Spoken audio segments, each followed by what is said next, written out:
Welcome, everyone, to the Chasta and Huey podcast. It's like hanging out with your childhood buddies at a dive bar having a beer together. Throw your headphones. Or better yet, they're like a security blanket. Maybe a little itchy, but still warm and cozy. It's time for the show. Here's Chasta and Huey. Cheers. Woo! Cheers is right. It's Chasta and Huey, and holy cow, we're alive. We're back. This is our Proof of Life podcast. It's like Harold O online is proof of life. Seriously, Did you see that? I don't know if you saw that whole thing. No, I didn't. Okay. Not to go on a tangent right off the gates, but our buddy Harold O, legendary, Who we got to see at Metallica. I love that guy. Legendary member of the Bay Area metal community, friends with Metallica, took photos of them way back in the day. Author Birder in the Front Row book, him and Brian Liu, who we also saw on Friday. Yep. I guess somehow he lost his phone on Saturday and everyone thought he went missing. He died. Like, oh no. Died. Like something happened to him. But he luckily people got a hold of him. He went back in Oakland. He was telling me the story a little bit. He went back to Oakland, East Oakland, found his phone, and then was alive and went to Metallica night 2. And yes, he's alive. So yes, Dude, we're alive too. Hey, if you lose your phone, you're away from society for very long. They do just assume they pronounce you dead, which is really scary. Yeah. By the way, Harold O, his jacket, I think it was Sunday night, was so incredible. That was like, I mean, what the heck? That guy is like, he is styling. It's amazing. He is someone we should get on the podcast. His stories alone, I would love that. Of just being from the Bay Area, coming up in the Bay Area thrash metal community, seeing the rise of Metallica and all the other bands that played here in the Bay Area. He has so many funny stories. He's just a funny character. He is a character. And we love him. The book and all that stuff. But yeah, so he made a point to be seen Sunday. Like, I'm alive, everyone. Sorry. My phone fell out of my pocket or whatever. And I won't spoil the story, but he thought he teleported, disappeared. He thought, I don't know if he was high or something, but he said like he left, he disappeared for like, or he teleported for like a couple hours. He doesn't remember where he went. Like, I don't know. That sounds a little suspect, like he might have been on mushrooms or something. Allegedly, my words. I'm just saying, just a thought. Of course we do. Hi, Michaela. My niece is on with us. I have an hour to spare. Great timing. Yay. Well, here's what we're going to do. We haven't been on in 3 weeks and we have been itching to get back on to do a pod. So this is going to be like a catch up session with your besties. We'll tell you all the tea. We've moved the radio station and there's been a crap ton of stuff going on. And then we'll recap the Bay Area takeover for Metallica as well, because we were a huge part of that. It was epic. So where do we want to start with the move? Because that was what stopped us from being on the podcast. Yeah. So let's see. Our last episode was Bottle Rock. We talked about Bottle Rock weekend, Memorial Day weekend. And then by the end of that week, in the end of May, we got like the last minute announcement like, hey, be ready to move. We're switching at this time, this date and time. Yeah. And that got pushed around a bit. So anyway, the official move happened. And for anyone who doesn't know, we left San Francisco. We're not in San Francisco anymore, like our main studio, our hub. We're now in Daly City, and we're sharing a space with another radio company, which I don't know about you. I'm down to talk about like kind of all the details. Let's talk about it. I'm fine with that. I don't know that we're technically supposed to, but like, why not? Yeah. Why not? It's a great experience. Yeah. So like more or less as a way to like help with saving money and costs and for all both companies. Yeah, exactly. So we left San Francisco and we're going to Daly. Our main offices now, our studios are now in Daly City, and we're in a new building that's occupied on this one floor by Bonneville. It's another radio company. And they own 997, KBLX, KFox, Koi, and Koi. And like us, they have like extra space, studio space that they just don't use. And so we're like, as you said, we're like roommates moving in and like renting out different rooms. And yes, we both win. We help with the rent with there, and they get money. They get to pay less on the rent, and we get to use up some of the unused space that they have. It's a win-win. So yeah, we're technically in Daly City now, like the main air studio. It's pretty cool because we're like bedfellows with the competition, and I say that because here's the thing: in radio, of course, you're competitors, right? Because each radio station is trying to win the ratings game and whatnot. But in our hearts, they're not, because these are some of our dear friends that work at Bonneville that we've known forever. And now we're in studios next to each other. So it is so fun. We have had so much fun getting to see these people that we normally wouldn't get to see. So what do we call them? Because like they're not technically our coworkers. I've been saying bedfellows, but that's a highly inappropriate comment. I would say roommates, I guess. Roommates, yeah. I mean, because they're not coworkers, because we're two different companies under one roof. And I think I have heard this as a rumor. I'm not sure that this is true, so don't quote me on it. But I think we're like the first companies to do this in radio across the country. Like, this is the first time that this merger, it's not a merger. It's not a merger. Yeah. I mean, physical merger, like the two companies physically moving in together. I think that's the first that it's been done, which I like it. I'm like, we're leading the way. It's cool. Well, my thing is, if this move helps, like big picture, like help save jobs because we're saving money, right? Then it's worth it. I know. Yeah, agreed. Kudos to our engineers and everyone involved to help make this move happen. It is a huge undertaking. You and I went through this 10 years ago, back in 2015, when we left our previous location in San Francisco on Hawthorne to move to what was our most recent location right outside North Beach on Battery. So, Battery. When they played that this weekend, that's what I was thinking of. I was like, oh, R.I.P. But so for us, that move 10 years ago was a big ordeal. Just, you're picking up the whole station, the studio, the parts, the servers, equipment, everything, desks, cubicles, all moving to a new location. And then this was a big downsize as far as like making room for everything and making that move happen. But I'm like, okay, if this move helps protects people's jobs long term, because it's going to be a cost saving move for the good, I'm all for it. Like, hey, I kudos to people that thought of this idea and agree to let this happen, because then if this helps, like I said, just our industry as a whole. And you're right. Like, I think we're the first of like two companies coming together, be like, let's share a space. And because originally for how many decades, all these different radio companies each have different buildings or locations in different parts of the city and all the different markets around the world. So if this could help, I mean, like, who knows, maybe other markets will start doing this. Like, oh, hey, maybe we only need like this many studios. You only need this many studios. Let's share a space and go in on the rent together to help saving costs. I think, this might be a new trend center for the industry as a whole. Yeah, and that's what I meant. Like, I feel like we're leading the charge, and that makes me happy, because it's one way that we could help save radio, if you will, and really try to stream things down. I mean, here's what happened is, like, with COVID, we realized that there was so much we could do from home that we previously weren't doing. And technology has made so many strides in the last several years that it's like, oh, wow, so many people work from home now. It's no big deal. So like our sales team, they went home, like our traffic and continuity team, they went home like full time. And so that made all of a sudden the space that we needed, it went down a whole lot. Now, keep in mind, when we say the station moved, that we're referring to our station, the Bone, but the Cumulus owns multiple stations. So, KMBR and KSFO and KTCT, like, I know we all had to, squeeze in. So it's, here's what I will say. It is a feat that is unbelievably hard to explain unless you're in radio. There's really no way you could wrap your head around it. I mean, we've worked in radio, a quarter of a century, and we still are like, what the hell is happening?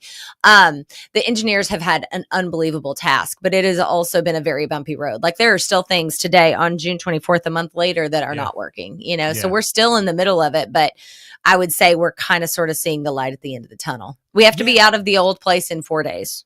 Oh my God. Yeah. So that's the like other thing, everything. Yeah. So our old location is, getting gutted as we speak, which is very sad. Just all the memories we've made there over the last 10 years is just gone, or not. It's gone, in rubble. Like, just that environment, that setting is gone. That period of our life. Yeah. Yeah, it really is.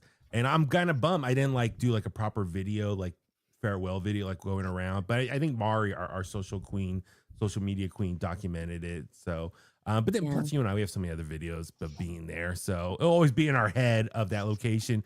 But this new location that we moved to, as you said, we're a bunch of these other radio stations. So for me, the energy is better, because at our old place, it felt like a ghost town some mornings, as far as everyone working from home. So the only on-air people that show up are the only people we see. And it's such a small group of people at that point. Right. But now at this new location, all these other stations have bodies in the building. So now it's just like when we're there, there's just more people around to mingle with, socialize with in between breaks, bathroom breaks, whatnot, in the kitchen. So it's just really cool. I don't know about you, but for me, like our first day there after the switch happened, to me, it felt like the first day of school at a new school, Totally. like freshman year of high school, like the first day of freshman year, like I'm starting this new chapter in my life. I'm going to a new location, a new school, seeing new people. I have to like reintroduce myself. And that was kind of trippy, just like the first few days of just like, like introducing myself to these people. And like, but luckily you and I have plenty of friends in that building that it was a seamless transition. Yeah, it really was. And we heard rumor that some of the other people, like there's a lot of people there that we don't know. We know some, we don't know all, and they don't know us. And so they're like, we heard a rumor on the air that some of the people were like, okay, I'm just going to call everybody like guy and or like what, like my man, whatever, until we all get to know each other, because it really is that. It's like starting a new job with a whole new group of people. And here's the thing, like I know in every industry, like I don't want to be too inside baseball, but I think in every industry you have your own little language, and you all understand things that only you can understand being inside of that world. And in radio nerds, and I mean this with all the love and respect in my heart as one of the big ones, radio nerds who love like the craft of radio, there's something really special about hanging out with people like that who understand what that means. And I get a lot of joy out of that part. Yeah, that's the thing too. There's a lot of people who have the same jobs descriptions or do a lot of the same tasks that we do for their respected stations. So you're right. Like if I need someone to vent to about something I'm dealing with, they know what I'm going through. Or if the way I explain something, like the issue I'm having, they totally know because they've been through that situation. Exactly. So that's great. But this new studio, I mean, here's my thing. For the first time in 20 years, I don't work in San Francisco anymore. So just from my own ego, that was a little, it's weird. It is weird, tough to deal with. You're like, I don't work in San Francisco anymore. Like to me, working in radio, it's like when you work in like a big market, that's a big deal. Like New York, LA, Chicago, San Francisco, like to be in like those top 4, that's like a big deal. And being from the Bay Area, being from Alameda, like all I ever want to do is just work in radio here in my home area. So to not be working in San Francisco anymore, it's a little bit of like an ego bow. What's the word I'm thinking of? Blow. Ego boost. Oh, ego blow. Yes. Blow, yeah. Well, I don't work there anymore. But then again, we're in Daly City. So literally it's just like 10, 15 minutes over. And it's still broadcasting to the greater Bay Area. It doesn't change anything about the product and where it goes or how it goes. Like all that's the same. It's just physically where we drive to.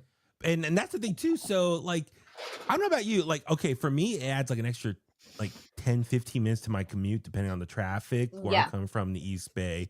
Yeah. But this part of Daly City, it's pretty nice. It's calm. As far there's as a lot of stuff right around us. Yeah. Like it's right off the exit. You just go literally just keep going straight down. And we park in, got free parking, and you walk right in. It's a really nice building, very, from I could tell, well protected. Yeah. And it's in a part of Daly City, as you said, there's a lot of cool things around there. Like if we need something, like there's a Target down the street. There's a Target, there's a Home Depot, there's a mall, there's all kinds of stuff. Yeah. Versus like San Francisco, you definitely got to deal with like San Francisco traffic and just kind of the chaos that downtown San Francisco offers. But yeah, this new location, I'm digging it so far. The new studio, it's a little smaller, compact, but a little more shared space. Yeah, it's clean. Getting to learn each other's quirks even more. Well, not you and I, because we already knew each other's quirks. But of which we have none because we're perfect. You're right. But being in a room with Lamont is a whole nother thing. Yes. Oh my God. It's just, I know. It's, let me get this drink real quick. But, so, yeah, Michaela's like, you had me at Target. That drive's going to be great when I come in with you in July. Yeah, Michaela's going to be here in July. And I wasn't going to bring that part up, Michaela, because my commute is really easy and I don't want people to be mad at me. This made my commute extremely easy. I know. Yeah. So, I mean, but you're right. Like there's still some growing pains as far as some equipment not fully working yet and like things that we need to kind of fully do our job from home or remote, wherever we need to be. So it's still a work in progress, but I love a lot of the new people that we're now working with, as far as like Fresca and Ellen and Greg and Edwin, like, Yep. and just Rudy as well down the hall, and like, Morris. Morris. I wish Morris. Yeah, we don't get to see Morris and St. John as much as I'd like, just because of our hours are different. But I would really like to. Yeah. So no, it's great, and like, you're right, as you said, for the product itself, the bone itself, nothing's changing. This is all behind the scenes stuff, and I think the dust is starting to settle, or as you say, the light is starting to come through. And I think you and I could kind of get back to more of our regular routine of like just different content stuff that we do, interviews, and it's like, okay, we got through the Metallica weekend, we got through the move. Now, like, all right, let's get into summer mode, summer of Huey, all that stuff. I feel like right now on the 24th of June, I feel like I just survived the craziest month of my life. Like, and I'm not done yet because Cody's birthday party is on Saturday. By the way, are you coming? No pressure, Uncle Danny. Well, yeah. No, I was going to be there. Okay, because we got to get in the Jumpy House. Oh, you got a Jumpy House? Yeah, of course. Oh my God. I didn't ask you, like, what was the theme? Oh yeah, no, it's Pirate Banjo Party and there's a Jumpy House. Okay. My only holdup is maybe if I have that appearance to do. Oh, the thing. Oh yeah, I forgot about that. So if I have that appearance, I'll come right after. Okay, fair is fair. Yeah. Yeah. But you're the one that, like, literally Huey always asks about you. Like, it's you, Uncle Thomas. Like, he always wants to see the State Line Empire boys. Like, but he's always looking out for his dudes. Like, that you guys are his bros. I love it. It's so freaking. We broed out with them this weekend, man. Okay, so let's talk Metallica. Hi, Wendy. How you doing? We love you right back. Thank you for being here. Yeah, so we had the weekend of our lives. Mm-hmm. With the Metallica takeover weekend at Levi's. This was just, I don't even know where to start. First of all, I'm still exhausted. I was an actual zombie. I felt like a walking zombie yesterday, but we're a couple days removed. How are you holding up? Because you were later than I was. Yeah, I'm so exhausted. Like, I'm still a little delirious. Like, yeah, I stubbed my toe this morning. Like, really bad. Like, bad? Did you break it? I don't know. Like, I'm afraid I'm gonna fall backwards. Please don't fall backwards. Oh, you'll break the internet if you do that. Oh, he's showing his toe. Oh, this is a social media clip if I've ever seen one. Which toe did you hit? My baby toe on my left foot. His baby toe. Because I'm still just so exhausted. So waking up this morning, I was kind of just a little groggy, and then like I groggy. Did you just say groggy? Is that the right word? We can't even speak. No, groggy. Groggy. Yeah, that word. So my light is dying over here. My battery's going out. I hit my shoe on the floor, and I stubbed my foot. Like, it wasn't even like in the wall. It was just my foot, my shoe that was on the floor. It was a weird angle because I was walking to turn my light on in my bedroom, and I was like, "Ow!" And so all morning I'm like, now it's like getting bruised up right now. So, did you hit the toenail? Because I feel triggered. This is where my toenails have fallen off for kicks like this. So be careful. On the top of the pinky toe. But the bruising's on the right side of the toe. I don't know. It's fine. Well, if it broke, unfortunately, there's really not much you can do about it. You're just going to have to let it do its thing. Well, we were in the snake pit for 2 days this weekend, and we didn't have any injuries. Well, I want to say this. I don't want to take anything away from the snake pit because it is badass, but it also feels very safe. Totally. There wasn't a pit. You know what I mean? Like, a pit never broke out because it feels mostly like friends and family. Like, I feel like we knew 90% of the people in the snake pit. At the end of night 2, when they did Enter Sandman, you can see the video. It's on the our boy Eric is chiming in, who we were in the snake pit with. He is our personal security guard. What's up, my brother? If anything would have went down, he would have handled it. So we were fine. He had our back. But it's what was I gonna say? The snake pit. Yeah, it's during Enter Sandman. Excuse me. That's what I was getting at. During Enter Sandman, a circle pit started forming, but it was so like fun, like people jumping and smiling. It wasn't like this aggressive circle pit. But the video's on the Bones Facebook and the Bones YouTube. I gave it to Mari and she uploaded it. But it's a weekend we've been waiting for what, since August, when we first got word that this was going to go down, went on sale publicly in September. So for nearly 9 months, we've been talking about this show nonstop. And it's finally here. As you said, it's the biggest bash of the summer. And the Bone presented those shows, so we were all over. I mean, we were at the brunch the very first brunch in August of last year with Warren and Aaron from Q Prime, where we were talking about this show. And like, I mean, they hadn't announced it or anything. I'll have to send it to you, this screenshot of the tickets. To me, that's just so forever cool. 107.7 The Bone. That is cool. Will you text that to me? I want to keep that. That's really rad. So and like we sat down with them and they were like, hey, we want to let you know this is something that we're doing, and we want you guys to play a big part of it and present the show. And that was just mind-blowing. That was a mind-blowing brunch. Like let's just be real here. Like and I think I can speak for you on this one. Like as a little kid, loving Metallica like we did as youngins way before radio times, fast forwarding to being such a huge part of putting something like that together, and the promotion and marketing of it all is mind-blowing. And it was just cool that Q Prime, Metallica's management, were just, first off, thank you for thinking of us, including us in the whole thing.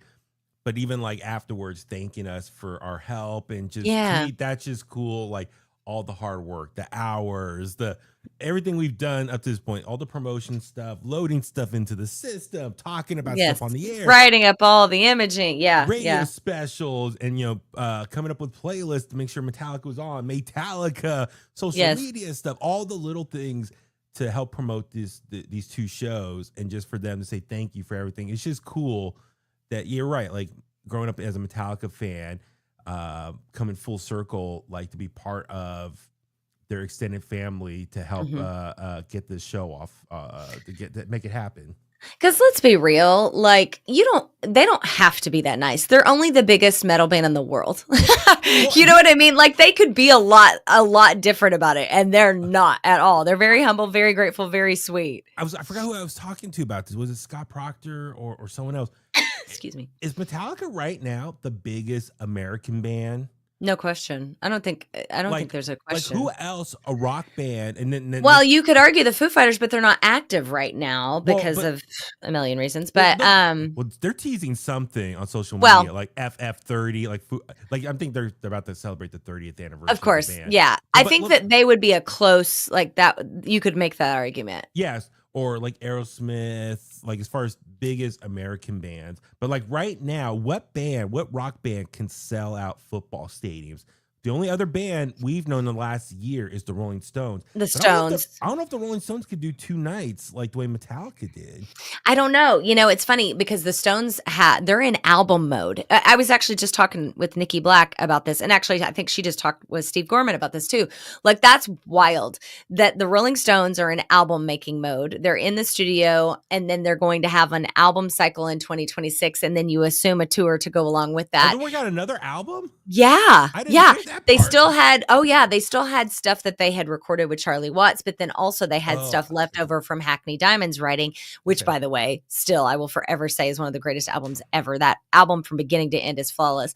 So they are going to go into album mode, which could be tour mode. They could be touring at 85. Which is just remarkable. And so I would say the Stones certainly, but that's not an American band. But if we're just talking about American band, Aerosmith, they've been getting screwed because of the issues that Steven Tyler has dealt with. Certainly Metallica, Foo Fighters. Supposedly Aerosmith might be doing just a photo of Steven Tyler and Joe Perry having lunch in Sarasota, Florida. Yeah. How far is Sarasota from Miramar?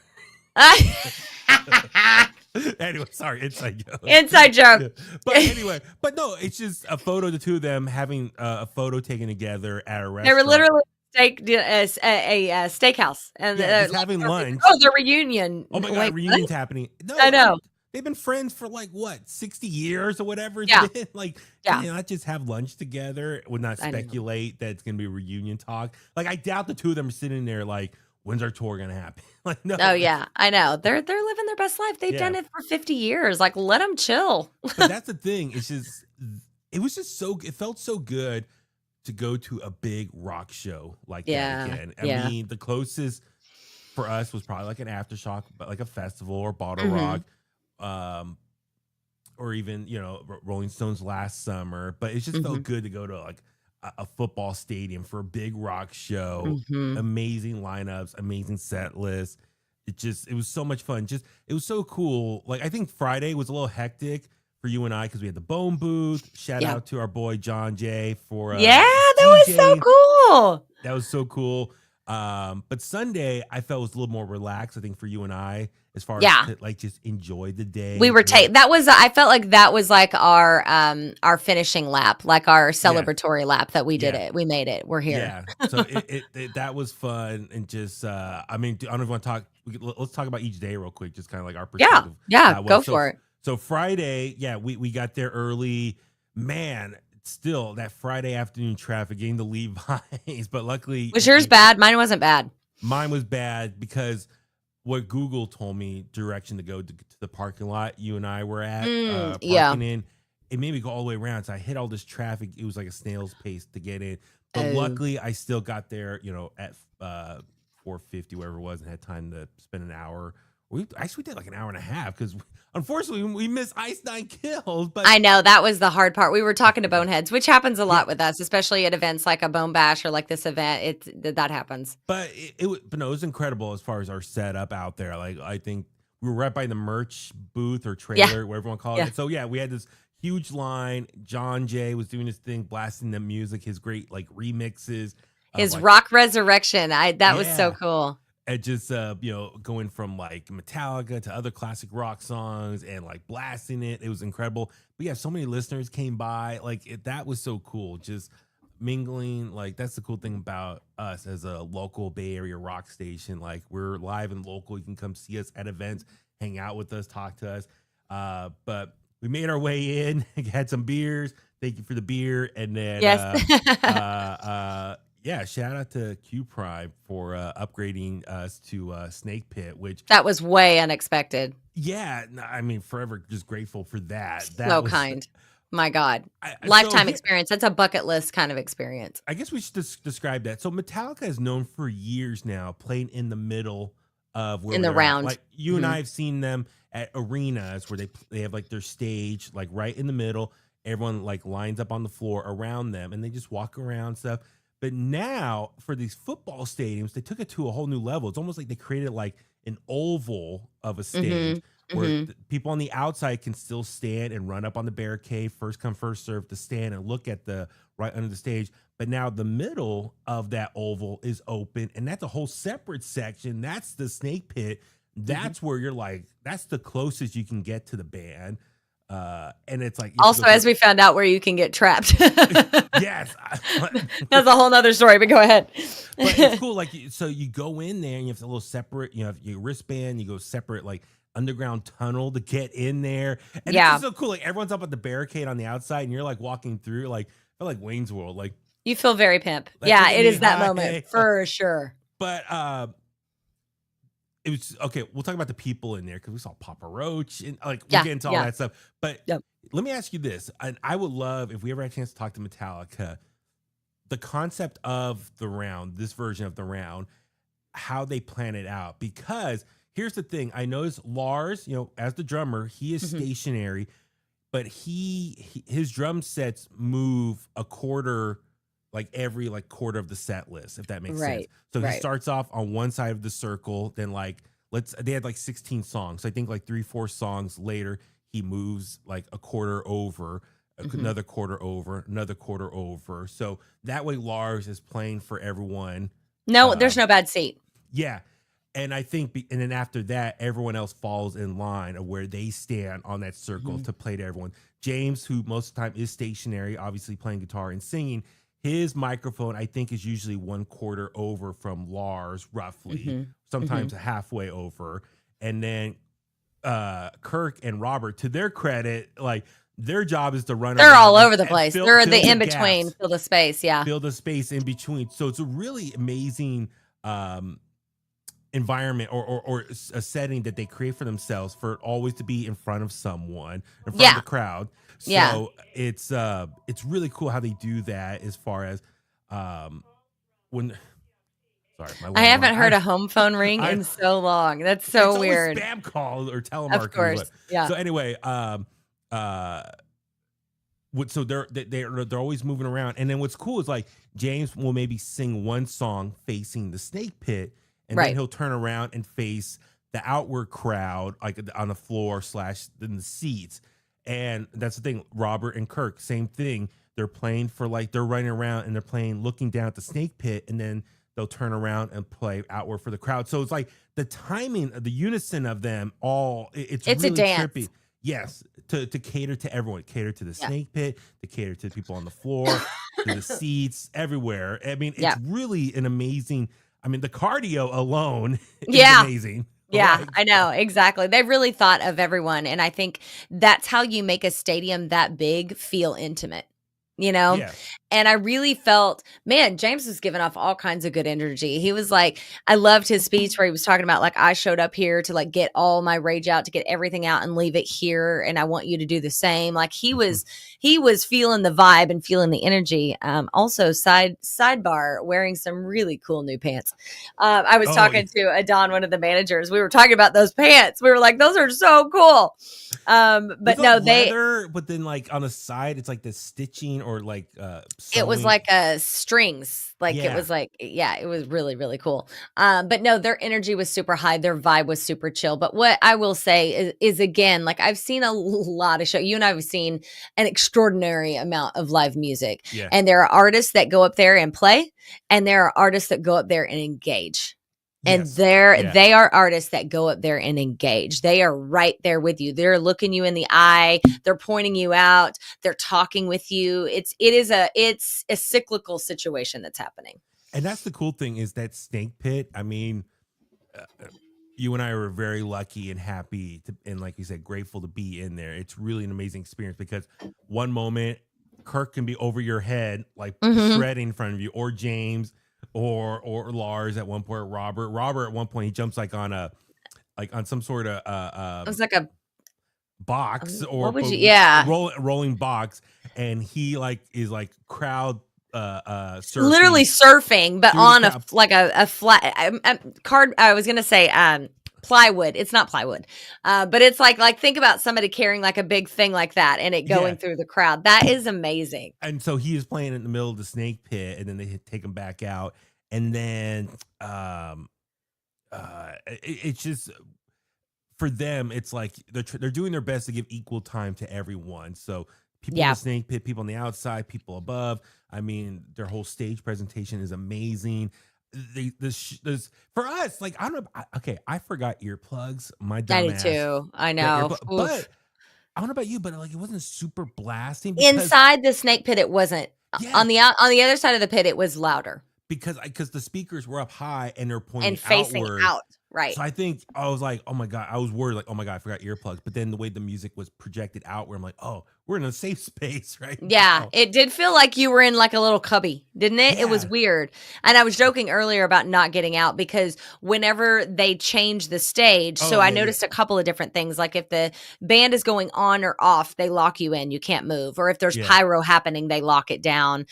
So either they lock you in there for safety purposes, obviously, but there's like, 15, 20 minutes between bands where you're like, I need to pee, I need a beer, I need a pretzel, like I gotta get out of here, and then you get back in. Well, that's the thing too. It's like it was trippy because like when Robert and Kirk are like doodling, like that little break halfway during the set, Lars is down below. Like I filmed him. He was just staying there watching, but he's like getting a breather, probably rehydrating. James is smoking. James on the other side smoking a cigar. Like that's cool. So that's the thing. There's no like side stage. Right. So, there's nowhere for them to hide. Yeah. So they they step down below, but they're right in front of the barricade of the fans. So that's a cool opportunity to maybe say hi to Lars or James during those moments. But the snake pit is like the side stage, backstage area.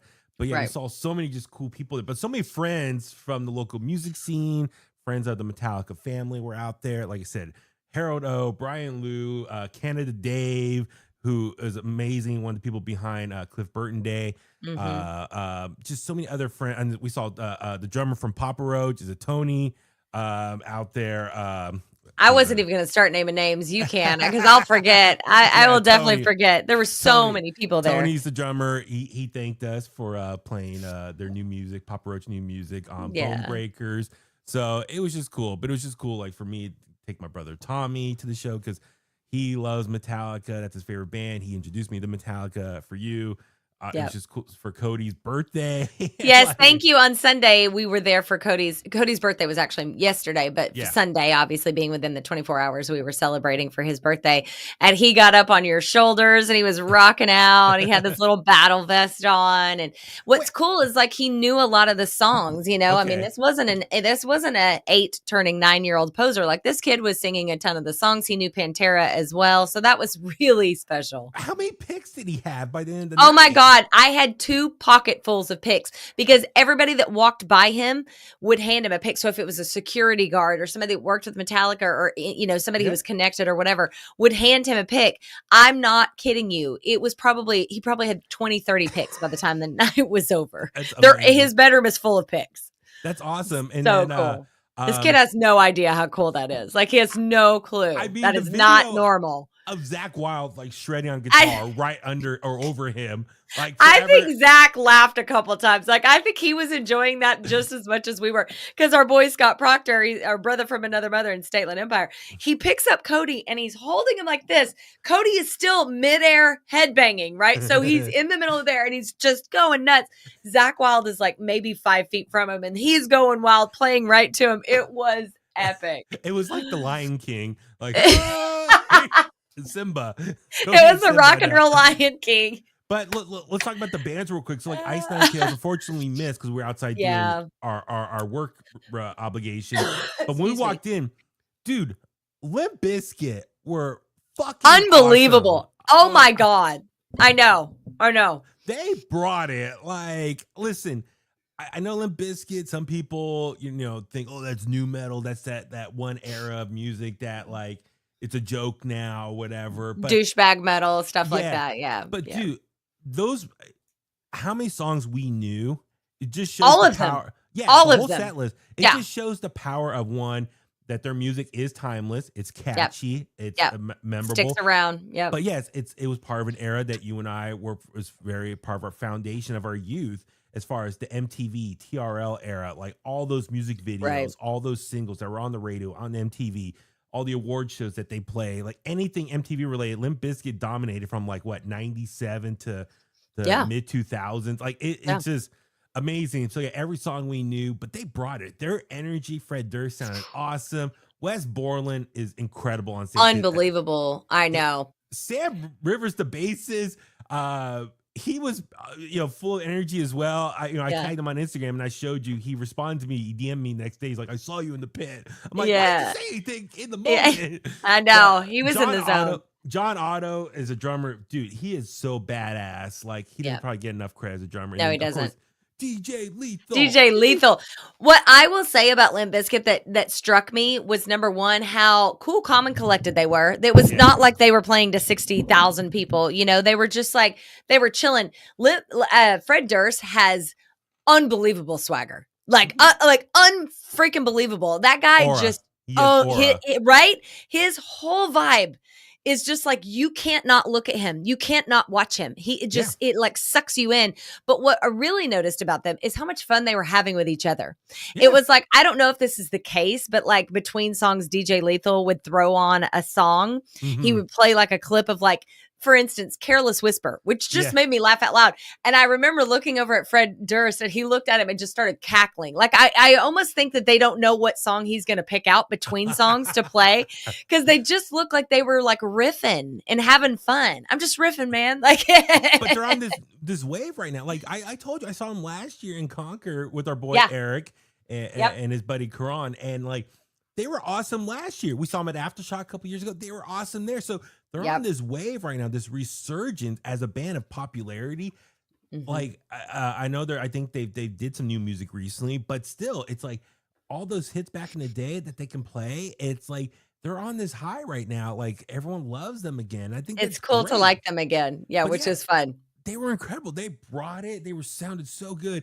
And like, okay, for anyone who saw on social media, like the action figures. Okay. Explain yourself. That became a whole thing. Okay, so I brought my Stone Cold Steve Austin. Oh, excuse me, Stone Cold Steve Austin and The Rock action figure. So okay, their song "My Way" was used in a video package for WrestleMania 17. Video package hyping up the match between these two guys, Stone Cold and The Rock. And arguably, it's the best video package of all time for wrestling fans. Nothing else comes close. And so the song is just epic. So a lot of wrestling fans, when they hear My Way, they think of WrestleMania 17 and these two. So anyway, other cities, I've seen wrestling fans, they'll bring up the video package like on YouTube or something and watch it on their phone, and then during when Limp Bizkit's playing My Way on stage.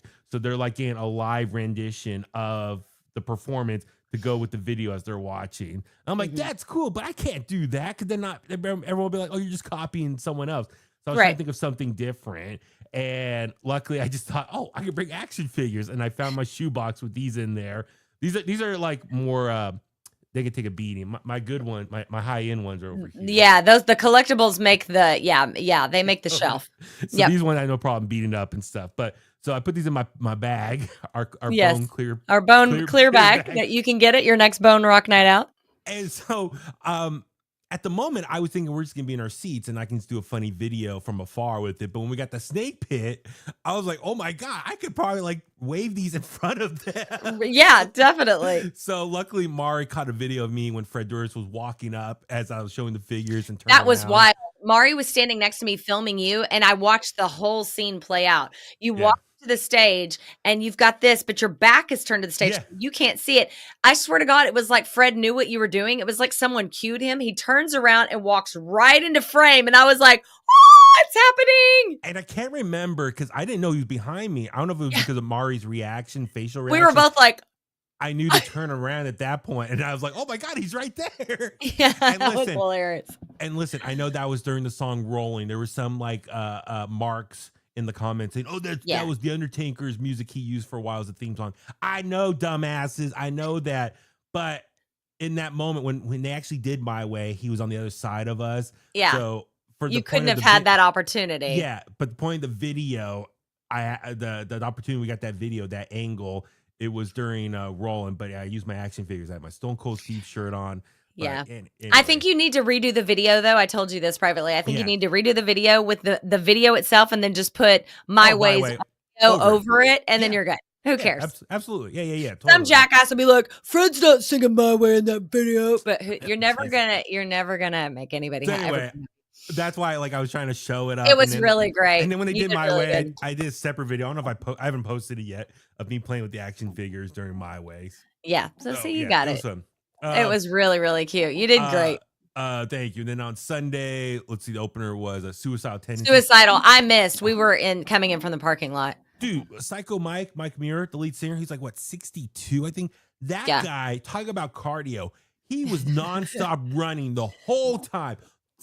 I was so impressed with him. I was like, they sounded badass. They have Jay Weinberg on drums, who the old drummer, phenomenal.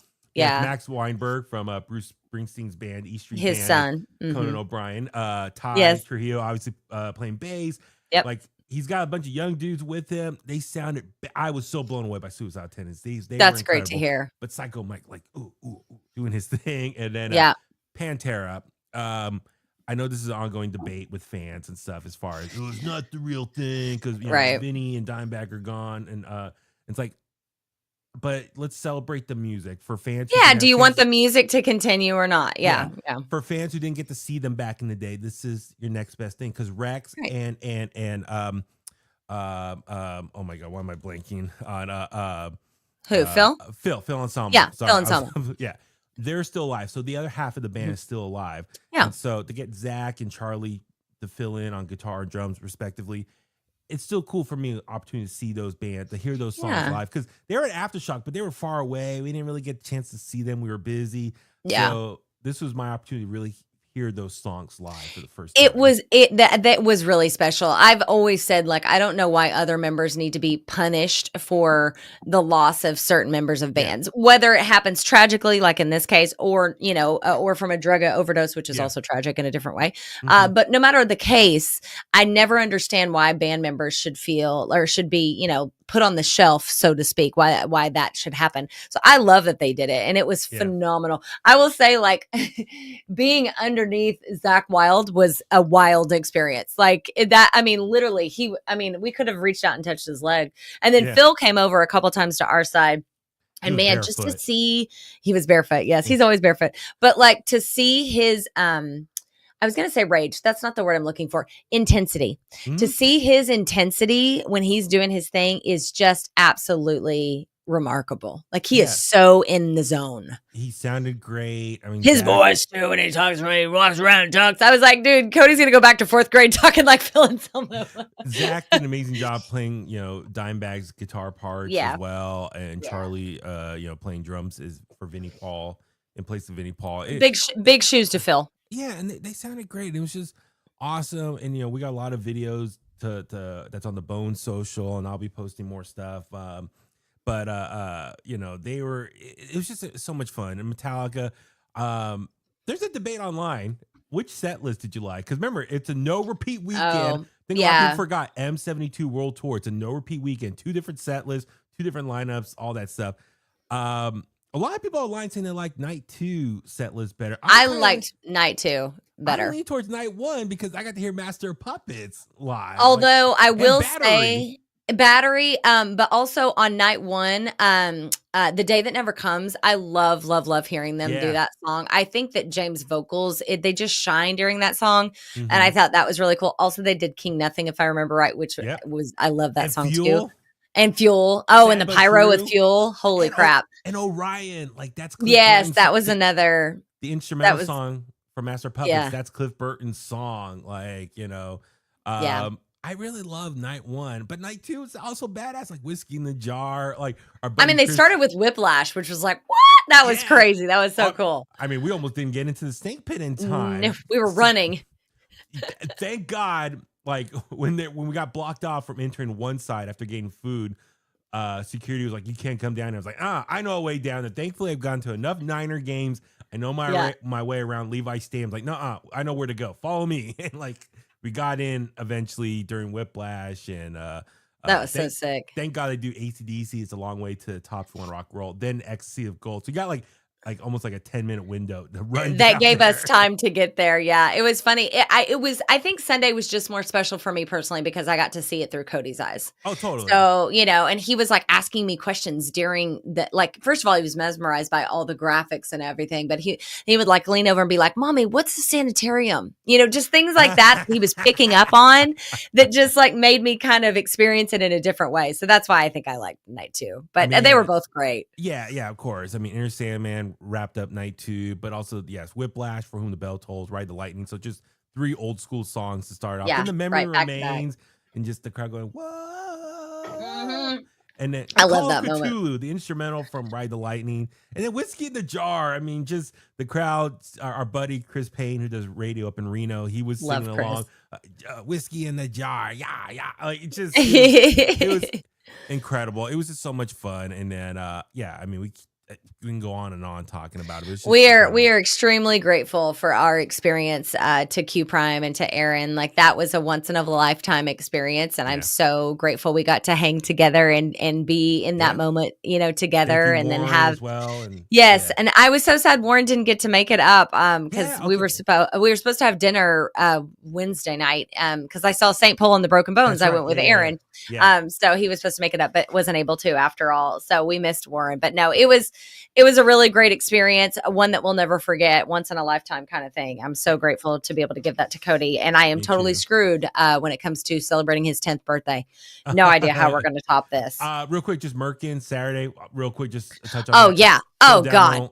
I mean, amazing. So much fun. Honestly, we don't have enough time, because I could go on and on. Phil and Marta Demmel have created something so spectacular and so special with the amount of talent they get into one room. So if you don't know, the Merkins, basically, if you don't know, the Merkins are like a roster of Bay Area rock and roll musician royalty, and they all come together and they do this set list of rotating musicians in every single song, and they're mostly all songs that, well, not mostly, they're all songs that you know and love. They're all hits, and so, but then you'll have like every song you'll have musicians trading out, and to watch that come together, and I know it's a beast. I can't imagine how much work that is for the demos, but to watch that come together is remarkable.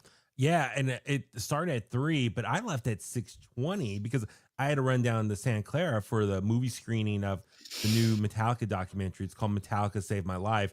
So, but I tried seeing as much as the Merkins as I could. Like, literally Jay finally got on the drums for that first about song. 5:30. 5:30. No, about 6. I think he got on the 6. Yeah. So I finally saw that, and then it's like, oh, I have to go. Like, damn it. So and I rushed down to the movie screening, got in about 7:10 and started 7:15.